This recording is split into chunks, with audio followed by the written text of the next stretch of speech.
Resumo da semana. Para falar sobre o que de mais importante aconteceu na Câmara dos Deputados ao longo da semana, nós recebemos a editora-chefe da Rádio Câmara, a jornalista Ana Raquel Macedo. Olá, Ana, tudo bom? Tudo bem, Márcio, tudo bem para quem acompanha a gente também nesse resumo da semana. Pois bem, depois de muitas semanas de discussão, os deputados aprovaram um projeto bastante importante que fixa penas maiores para quem desvia recursos públicos destinados ao enfrentamento da pandemia. Não é isso, Ana? Exatamente, Márcio.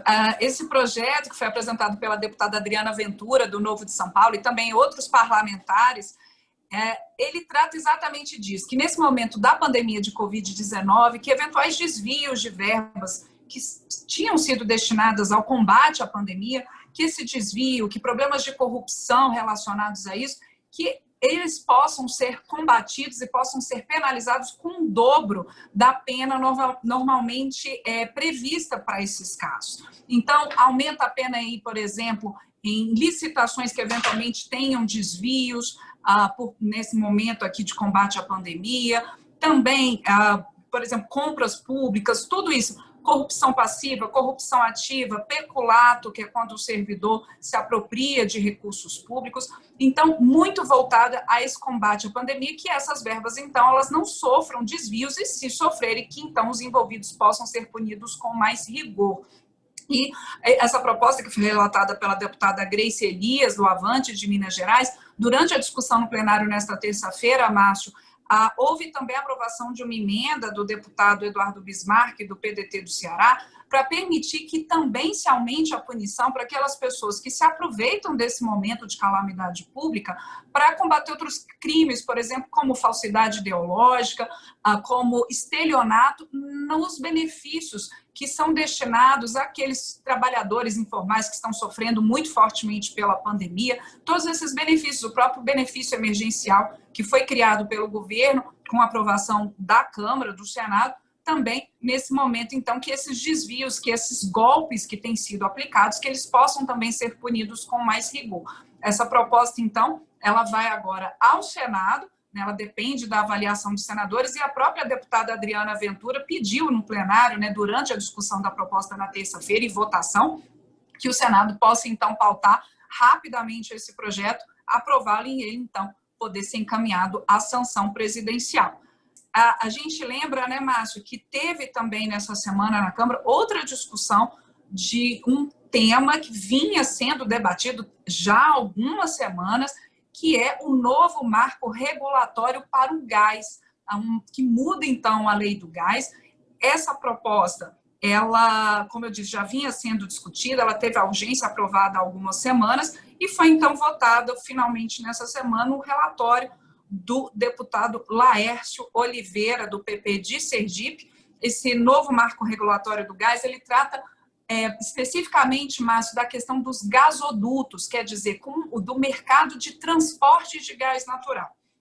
O relator, o deputado Laércio Oliveira, ele vê com muito boa expectativa o efeito dessa proposta, se ela for, então, confirmada pelo Senado, porque ela também ainda depende do aval do Senado. Então, se ela for confirmada pelo Senado e depois sancionada pelo presidente da República, o deputado Laércio Oliveira vê com muito bons olhos, porque ele prevê que, com essa possibilidade de o mercado de transporte de gás ele poder ser aberto às empresas num regime de autorização pela Agência Nacional de Petróleo e não mais por concessão, como é hoje, que isso possa aumentar a concorrência no setor e possa, no futuro, então, baratear o preço do gás, seja para as residências, no caso, os botijões de gás, seja para as indústrias. E, com isso, por exemplo, o deputado Laércio Oliveira comentou muito sobre a questão da reindustrialização do país, da possibilidade de que se aumente a produção de fertilizantes, produção que hoje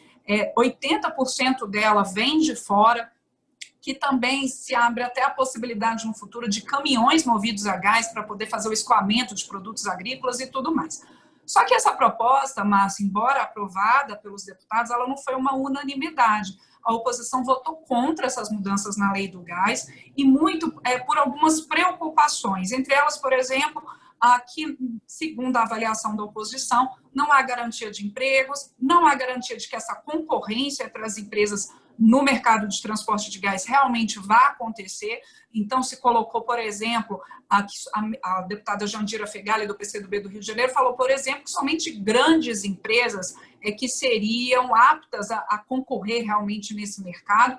E o deputado Carlos Zaratini, do PT de São Paulo, colocou a preocupação com a Petrobras. Ele acha que essa proposta ela vai acabar tirando a Petrobras desse mercado de transporte de gás. Ele citou que já houve a venda da Gaspetro e que tirando, então, a Petrobras dessa...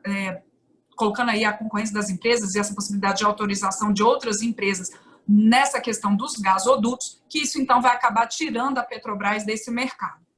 De toda forma, foi como coloquei, aprovada pelos deputados e agora esse novo marco regulatório do gás depende do aval dos senadores. Bom, e além desses dois projetos que vêm sendo discutidos há muito tempo na Câmara dos Deputados, também foram aprovadas 3 medidas provisórias que têm a ver com o combate, o enfrentamento à pandemia de coronavírus, não é? Isso mesmo. Uma das medidas provisórias, Márcio, que é a medida provisória 961, ela tem até relação com essa proposta que a gente citou há pouco da deputada Adriana Ventura, que combate os desvios de verbas no combate à pandemia.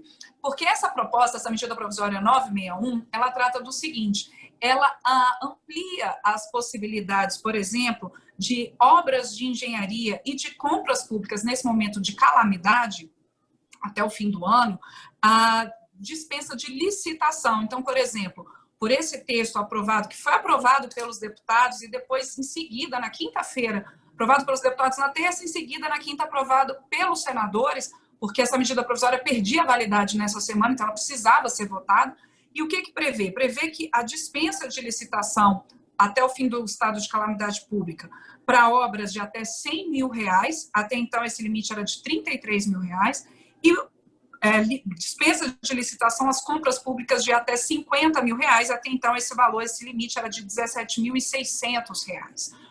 Essa medida provisória 961, ela também prevê que, sob certas condições, nesse período de calamidade pública, que seja possível a antecipação do pagamento de recursos de licitação. Então, por exemplo, antes mesmo da entrega de todo o volume contratado de uma empresa, ou antes mesmo da conclusão de uma obra, que possa ser antecipado o pagamento à empresa que venceu essa licitação.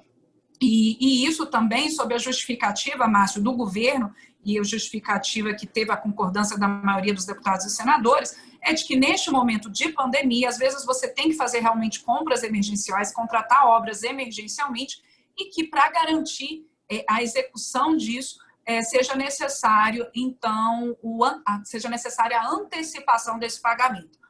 Outra questão colocada nessa medida provisória, e que não tem relação tão direta com a pandemia, é que se abre a possibilidade do regime diferenciado de contratações para diferentes situações.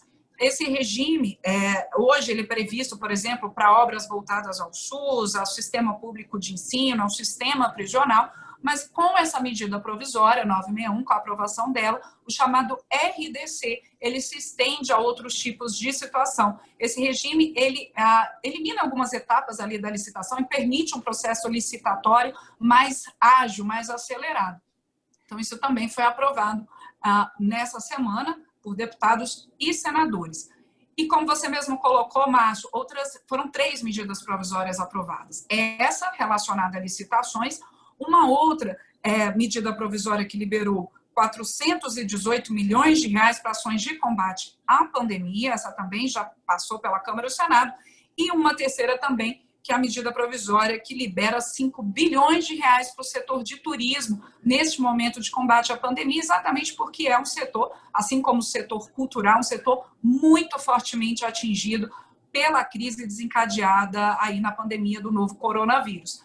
Essa medida provisória também é aprovada. Então, 3 medidas provisórias nessa semana, 961, a 962 e a 963, aprovadas tanto por deputados quanto por senadores, e aí tendo a sua votação concluída. Isso foram as aprovações, mas não foram os únicos assuntos discutidos nessa semana na Câmara, né, Márcio?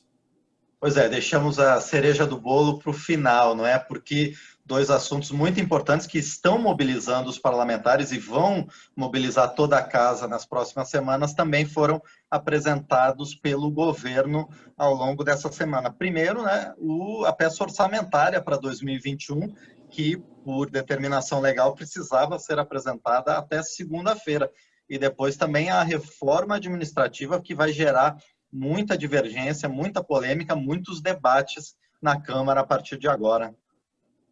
Isso mesmo, Márcio. Como você mesmo lembrou, o governo ele tem um prazo para poder mandar o orçamento do ano seguinte. Esse prazo é sempre 31 de agosto, caiu na segunda-feira desta semana, e ele, de fato, encaminhou esse orçamento de 2021. Havia ali uma grande expectativa para a chegada dessa proposta orçamentária, para saber se o governo ia confirmar ou não o cumprimento do teto de gastos no próximo ano. E confirmou.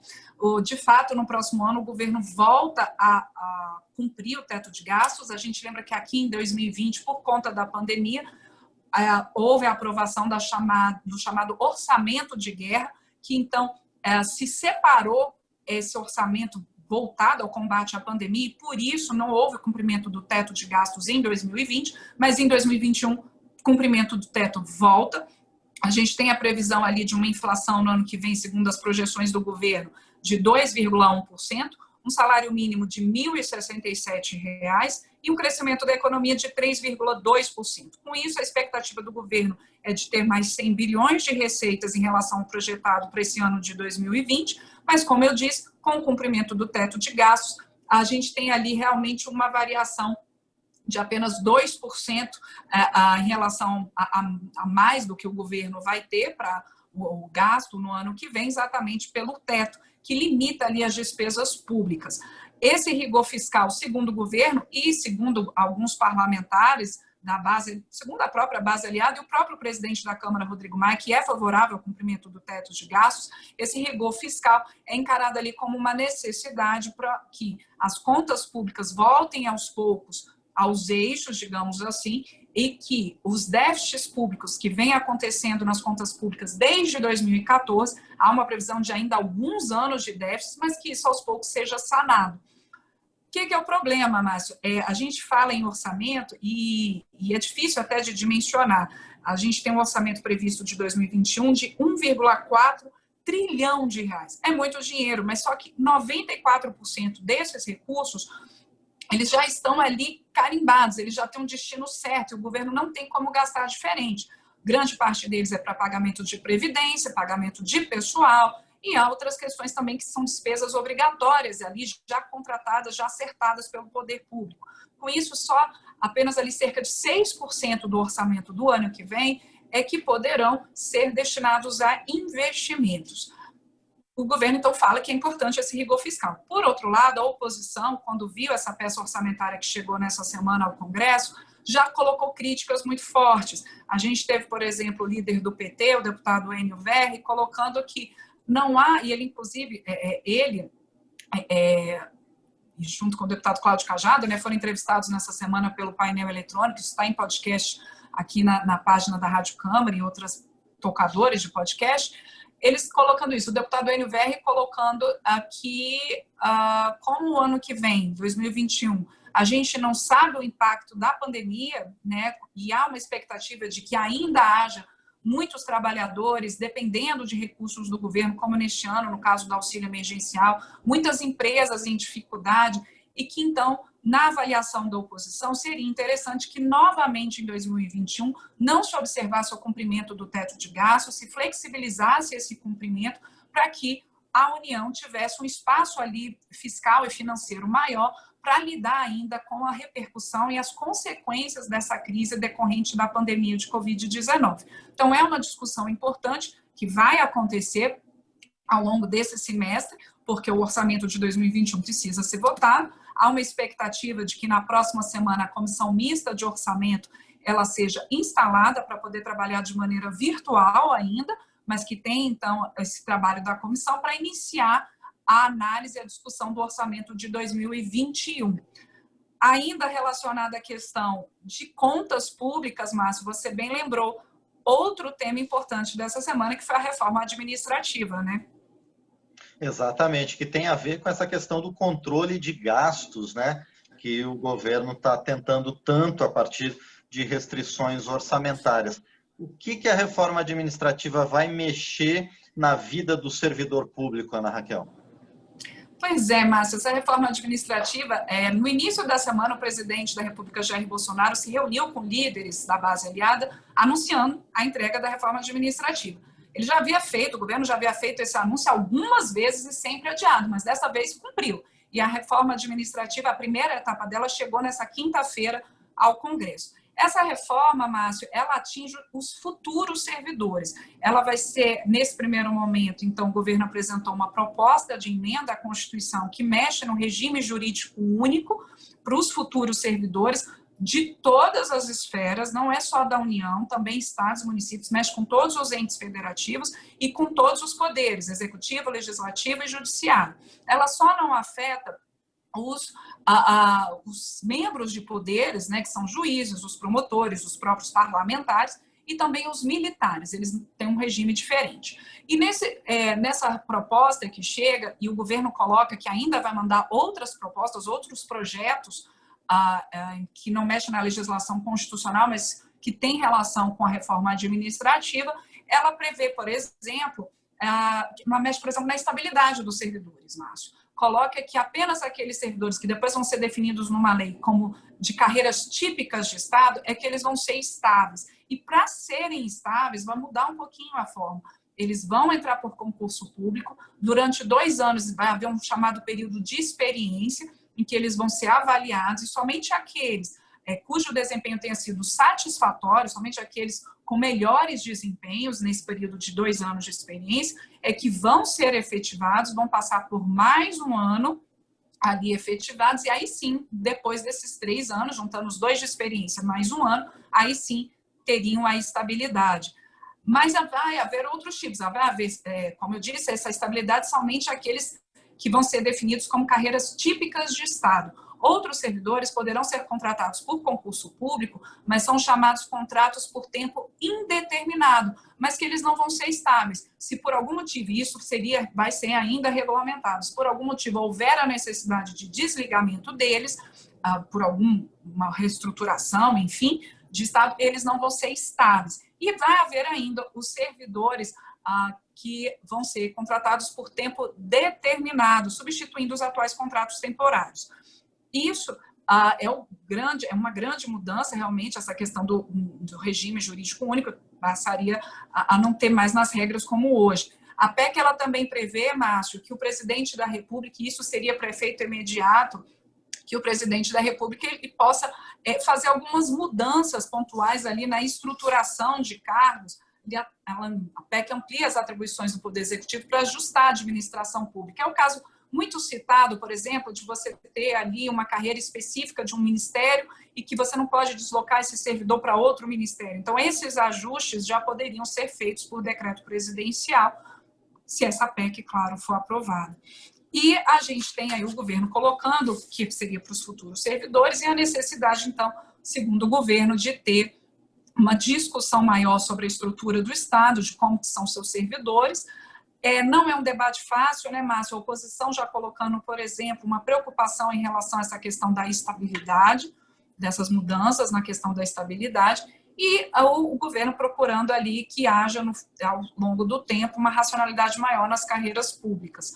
A gente tem hoje os servidores públicos da União, a despesa civil e militar da União soma hoje mais de 300 bilhões de reais, em 2019, cerca de 4% do produto interno bruto. Mas a gente sabe que os servidores também exercem muitas funções importantes, inclusive de prestação de serviços à população. Não é uma discussão fácil. Reforma administrativa, então, chegando à Câmara, o próprio presidente da Câmara, Rodrigo Maia, anunciou nesta semana a reforma administrativa da própria Câmara dos Deputados, dos servidores da Câmara, que também afeta mais fortemente os servidores que ainda vão entrar na carreira, por exemplo, ampliando o tempo de você chegar até o fim da carreira de 10 para 25 anos, colocando um salário de entrada mais baixo e tudo isso. E, então, tem essa discussão da reforma administrativa, começando na Câmara, mas a gente ainda tem ali Câmara e Senado discutindo reforma tributária, que também é um assunto complexo, e ainda no Senado a PEC do Pacto Federativo, que muda o Pacto Federativo. Então, são temas complexos, mas que há uma expectativa aí de discussão e votação aí nesse semestre ou início do próximo. Mas são temas que, com toda certeza, a gente vai continuar tratando aqui nos nossos resumos. Exatamente. O próprio presidente Rodrigo Maia já declarou que a reforma administrativa vai ser tratada de forma prioritária na Câmara dos Deputados, mas, como você falou, não sem muita polêmica. Vai ter muita discussão e muita divergência sobre esse e outros temas. Bom, agradeço então a Ana Raquel Macedo, editora-chefe da Rádio Câmara, por trazer esse resumo do que de mais importante aconteceu na Câmara dos Deputados ao longo desta semana. Obrigado, Ana, e até a próxima semana. Obrigada, Márcio. Bom fim de semana para quem acompanha a gente.